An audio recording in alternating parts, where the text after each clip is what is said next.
It's so wonderful to be here with the Federation. I see so many beloved friends that have been with me from the beginning, from the very big fight that we had when I first won. And I see new people that I look forward to getting to know on a personal level. It has been a great honor to represent the Greek American community and the Cypriot American community in Congress. I must say that every stage of my life I have enjoyed, but I have particularly enjoyed the time since I was first elected in 1992. I never thought I would stay so long in one job, but I have. I've enjoyed every minute of it. And I am running for re-election and asking for your support and your help in this big battle. I do want to share that one of the great tragedies of my life was the loss of my husband. But I'll never forget, we had a funeral, and all of a sudden, all of the Greek taxi cab drivers and volunteers came to the church to drive people to the reception. And that was very moving. And they didn't charge anybody any money, they just came. I'll never forget it. It was very, very moving.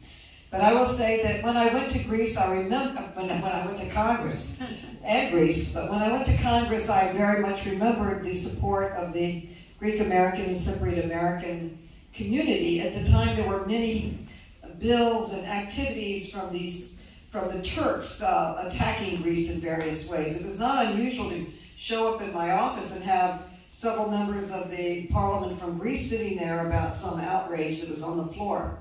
So I went to Yakovus and I said I wanted to form a caucus because it was too hard to have to find our allies and go to the floor all the time to defeat these Turkish resolutions that were trying to hurt Greece. So Gus Philarakis and myself created the Hellenic Caucus with the blessing of Yakovus. And ever since we had the caucus, there has not been another anti-Greek vote on the floor because we have well over 100 members, and they know that they can't even try because we're going to vote them down. So I consider that in itself a victory.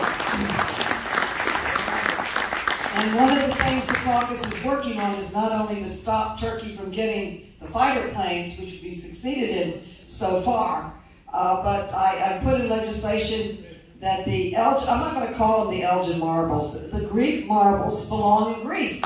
They're not Elgin, they are stolen. They were created by Greeks for Greeks, and we need to bring them home. And also we have put in legislation to respect the ecumenical patriarch and the properties of Greece. Turkey also and other countries come and try to claim the property and respect the territorial waters of Greece. And certainly their brotherly neighbor Cyprus needs to be made whole. The Turkish invaders should get out of that. So we've worked on that. And we all know that Macedonia is Greek. So after many negotiations, the former Yugoslav Republic of Macedonia is now recognized as Northern Macedonia, making it clear that that is Macedonia is Greek. This is another area over here. So there are always problems and always challenges. I know you have an important business tonight, but I do want to share that Bubalina is under attack.